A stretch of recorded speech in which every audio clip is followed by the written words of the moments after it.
Hi guys! Welcome to Learning English with Lily. I'm Lily. No way. And I'm an English teacher, so I've taught students from all over the world for over 10 years. I speak French and Spanish, even a little Portuguese. Muito pouco. I'm stuck at home, I think we all are. There's this whole global pandemic thing. None of us can leave the house without freaking out. You're closer than 2 meters, get the hell out of my space. We're all dealing with it in different ways. Personally, I like to get up at 6 a.m. on a Saturday morning and make a video that probably no one's ever gonna see. How are you dealing with it? Comments below. So I thought I'd look at dispelling some myths about learning English. Dispel a myth is a nice collocation. It means to prove these ideas are wrong. Myth number 1.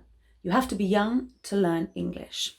Okay, it's true that the younger you are, the easier it is. For example, when I was a cheeky, excitable 10-year-old, I was sent to the south of France for 6 months to learn French.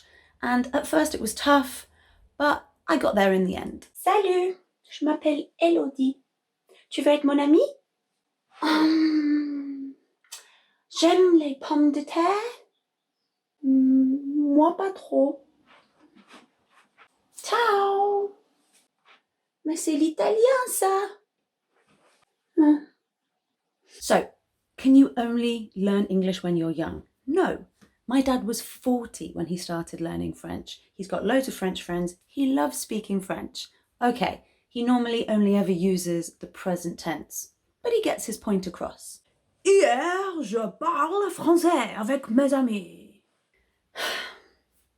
You know what they say, you can't teach an old dog new tricks, which means if someone a little older has been doing something one way for a long time, it's hard for them to change that habit.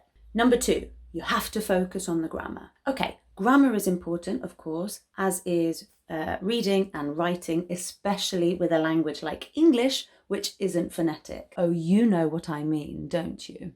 O-U-G-H. Ugh? No. Uff. Tough. Off. Cough. Oh. Though. Ooh. Through. Ow. Bow. Up. Hiccup. I mean, seriously? Okay, cheating a little bit with hiccup. Hiccup is normally spelt H-I-C-C-U-P. The O-U-G-H ending is much less common, but it still exists, which just goes to show English is crazy, but so am I. I believe it's better to focus on listening and, in particular, speaking, okay? Imitate those accents. Think about your pronunciation. Top tip, if you have a good accent, people think you speak better than you actually do. I'll give you an example.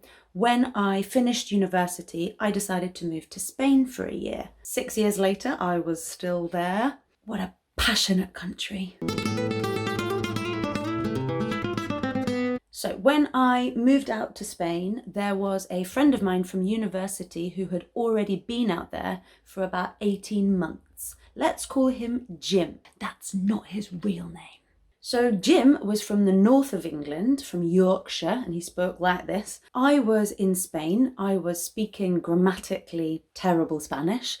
He was in Spain. He was speaking grammatically pretty good Spanish. The difference was the accent. I tried to imitate the local accent. Jim carried on speaking in his Yorkshire accent. Guess who locals thought spoke better Spanish? That's right, me. Hey Lili, ¿qué tal? ¿Cómo fue la fiesta ayer? Ah, sí, la fiesta es muy bien, le gustó. Ah, muy bien, me alegro.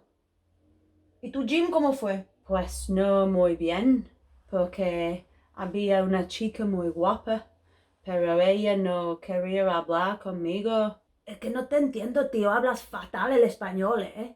Now, the thing you need to realise about Spanish people is they don't beat around the bush. They say what they think. They're direct.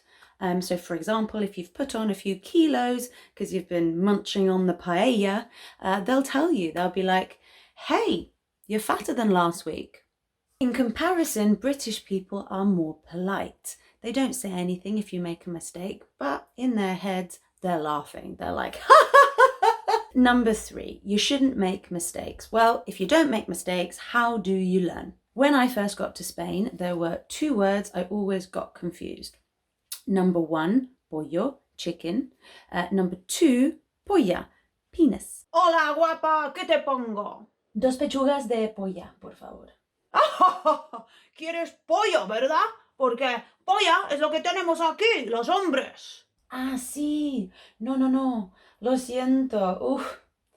Estoy embarazada. ¿Oh, sí? Pues no sé por qué me lo dices, pero bueno, felicidades. ¿Felicidades? ¿Por qué? Pues porque estás embarazada.